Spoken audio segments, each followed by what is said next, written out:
There are themes within Takmalah that listeners may find triggering, including intrusive thoughts, violence, domestic abuse, suicidal ideation.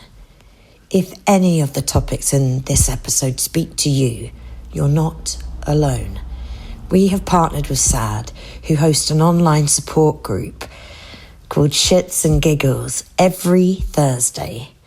Wherever you are on your survival journey, SAD offers a chance to connect, to be heard and supported by this incredible group of survivors. If you want to become an ally, follow us. Rate and review so we can grow this community. #safety in numbers. And please share it with anyone you may suspect needs to hear this. Special thanks to Helder Souza for voicing the part of baked beans. Who's got that Friday feeling? Thank fuck it's Friday. Senor M goes today. And baked beans has been in full effect. I could bore you with going round and round in circles, but I do enough looping on my own. So my anxiety scale is through the roof. But it's okay. I just have to stick with my system. And all I have to achieve this weekend is walk the dogs. If I can complete that one thing, I'll be good. AKA, I'll stay alive, which in itself sounds horrifyingly exhausting. Who thought being alive would be this exhausting? I'm over it. It's all a bit much, really. At the moment. Never before have I felt more attuned with the Bee Gees. Staying alive!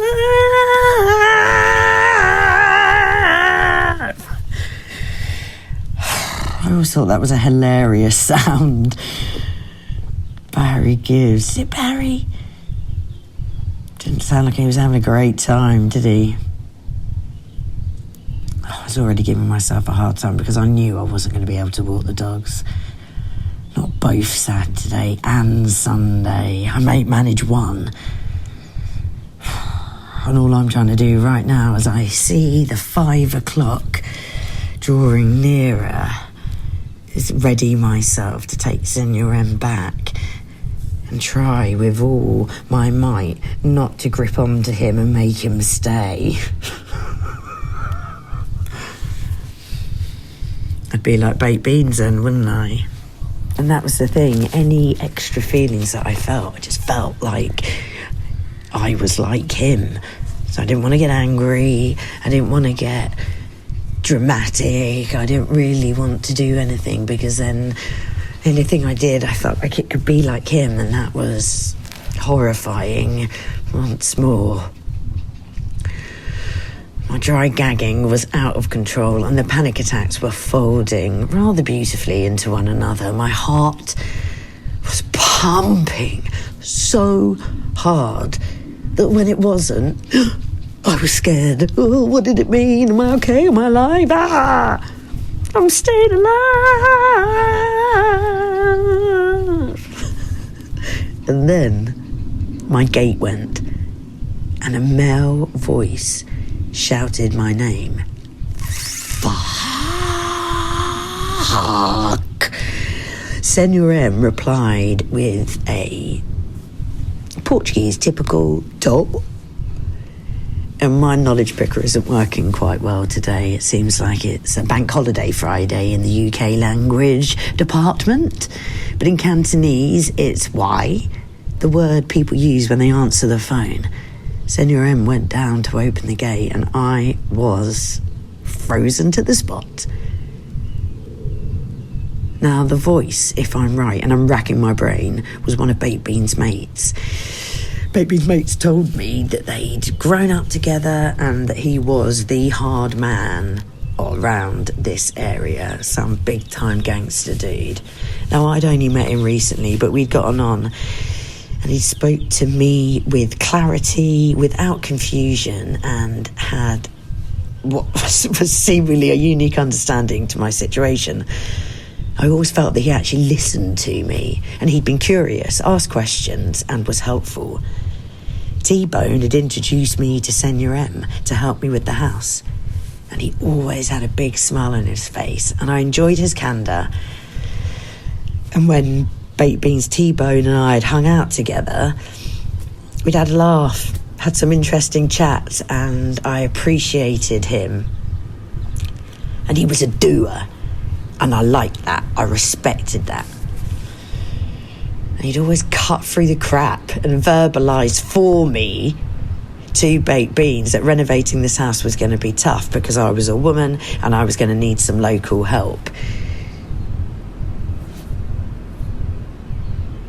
Because he put Senior M with me and we'd worked really, really well together, we'd all had some chats about setting up a business where we'd be able to help other foreigners like me and to get stuff done in rural areas.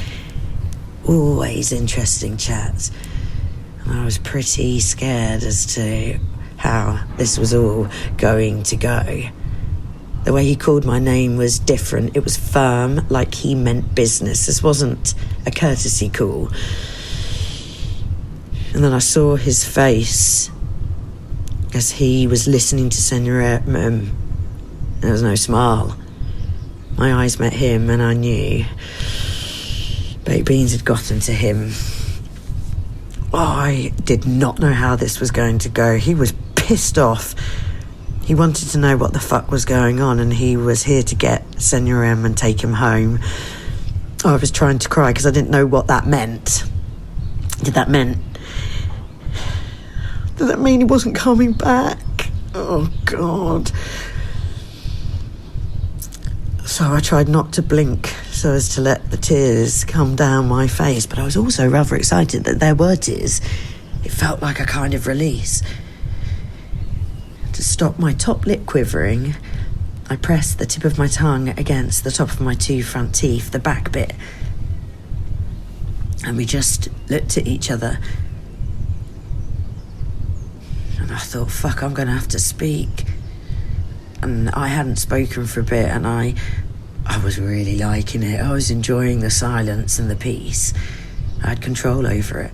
And whilst Baked Beans was rage-bendering on,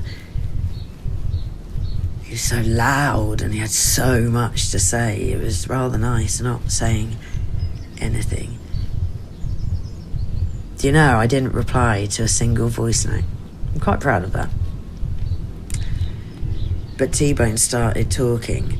He told me that Baked Beans had demanded that he remove Senior M from my house and he was going to employ Senior M's services and double the rate.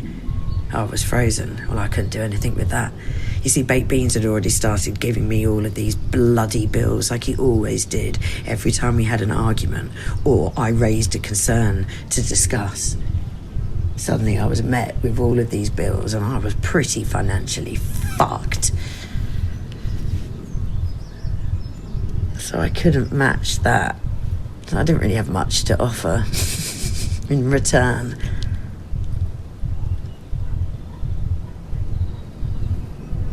And then he told me that Baked Beans had gone to Senior M's house, raging at him. And that was it. I started sobbing. You see, that wasn't okay. You don't do that. Who does that? Now, Baked Beans, you hate me. Don't go around scaring Senior M and his wife at his house. What the actual fuck? And then I looked over at Senior M. I was distraught. And T-Bone kept it coming, and there was too many, it was too terrifying examples of the extent at which Baked Beans had been purposefully going around causing havoc regarding me and seemingly shooting his mouth off. Why is he bringing other people into it? And this panicked me, properly panicked me. Baked Beans, you fucked up. Be a gent, do us all a favour and get over it. Why all of this? I am not worth all of this. All of this fucking drama. But I didn't realise then this wasn't about me per se. This was because I'd said, no, I don't want you. I don't want this. That rejection he just couldn't handle at all. And I was starting to realise that any time I said anything as simple as, don't call me by that weird nickname, I don't like it, he just went off on one, at me, on me, all over me. Why all of this? I'm still not moving or speaking, but I'm sobbing. And as you can imagine, it was very clear that I was not okay. T-Bone went to console me and my arm fired up. I do not want to be touched. And I must have looked wild, terrified, serious. So I realised this wasn't going to stop. And I didn't know how to make it stop.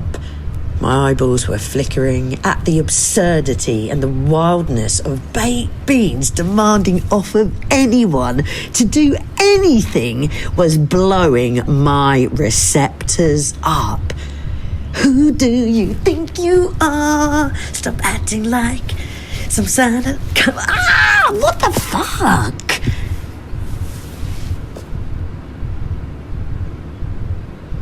And I had to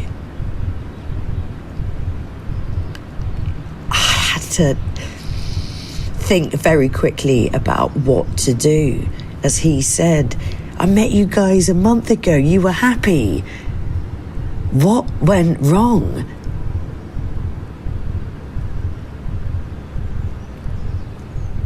And it must have been some kind of cosmic alignment. Because something shifted. You what?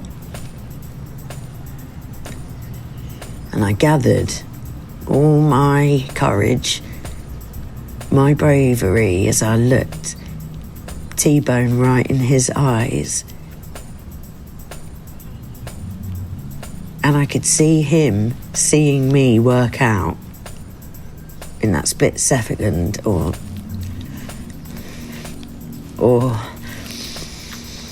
I had to decide whether to trust him or not. And I spoke. My voice came out like this half baritone of a noise.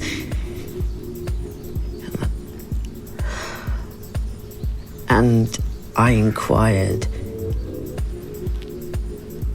with this statement, Baked Bean said you grew up together. And he looked at me confused. No, I met him when he had your car and he was going fucking mental at the police. You what? You what? You what? You what? You what? And this was the switch. Well, one of the switches. And I believe T-Bone saw it. Because I thought and I knew with OCD level certainty 100. Baked Beans, you little liar.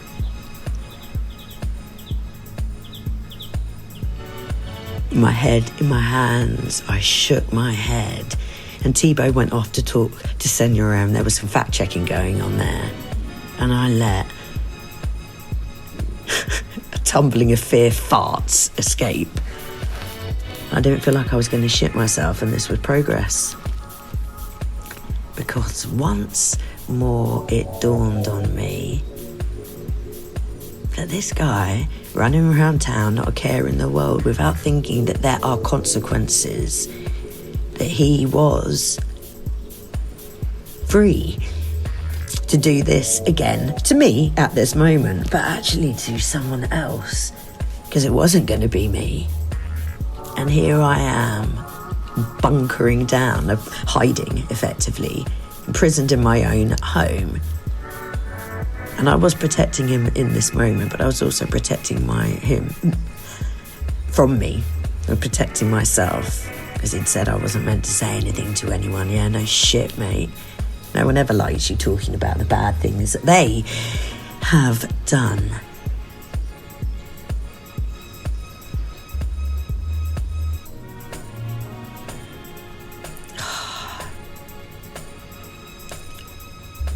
I was protecting him and making everything that he'd done go away, dissipate so much that I wasn't letting anyone that see me to get any wind that something had happened and put two and two together. T-Bone had put two and two together.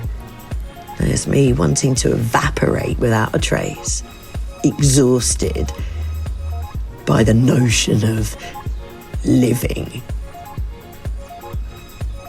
So I had to trust T-Bone. I had to trust that he'd seen enough of me, received me, thought enough about me to help me and actually do something.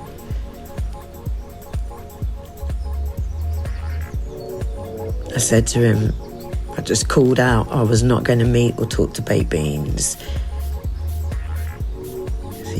T-Bone had said he just wants to talk to you. Absolutely not. I wasn't safe in his company. I looked down at my feet. I don't want to be questioned, cajoled. And then I looked up at him and our eyes met. And I said, he scares me. He's too angry right now.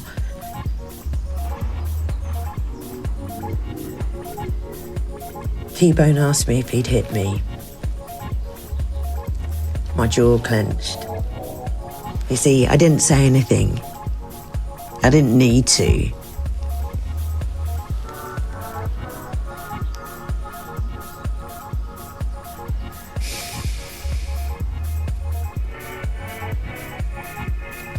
And with that, something released.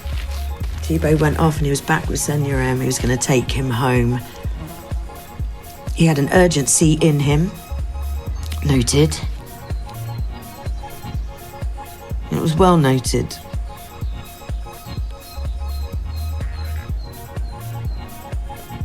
T-Bone told me Senior M wasn't going anywhere, and Senior M gave me a reassuring elbow tap. Segunda feda, seti meia. And I couldn't. I couldn't say or do anything in response because nothing seemed quite enough. What on earth could I say to him? Thank you so much. That's what I wanted to say. And T-Bone reassured me, don't worry. Don't worry, girl. Senior M is back Monday. And he looked at me bang in the eyes and he told me to get some rest, to try and get some rest. I looked like shit. And he'd speak to Baked Beans. And he'd come and see me next week. And he squeezed both my arms at the same time. The upper bit, you know, underneath the shoulders in a reassuring gesture.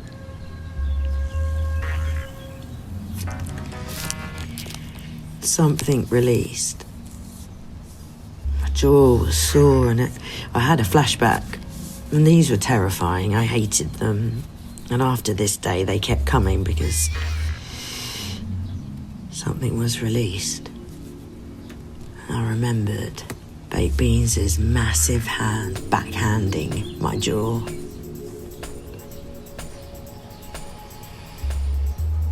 Because he'd backhanded me. And he kept this rhythm. It was astonishingly kind of awesome in a way. Because he backhanded me in time with Pepe Braddock's Deep Burn. You know the intro? It's epic.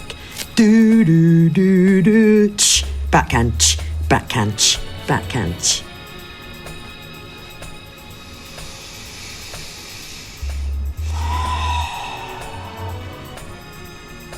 And that weekend, I started a list.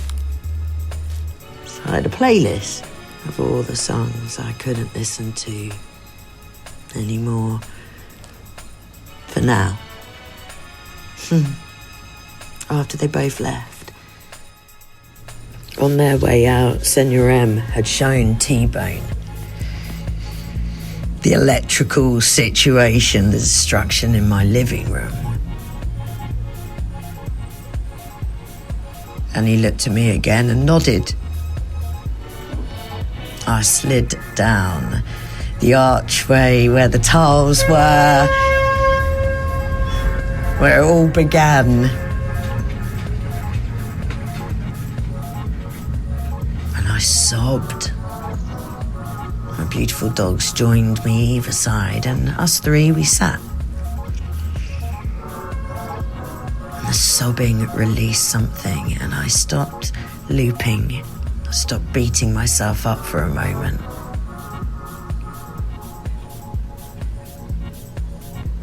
And a little thought bubble, like a cartoon, came up, one pop, pop, pop at a time. Who are ya? Who are ya? Who are ya? I'm a woman of my word.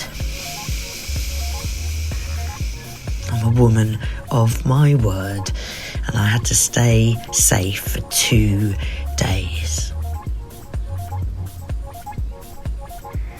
And hope I hadn't fucked it all up by revealing everything without anything to Senor T-Bone.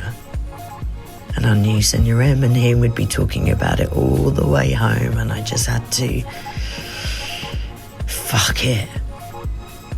Stay safe, stay alive. 2 days. I mean, what's the worst that could happen?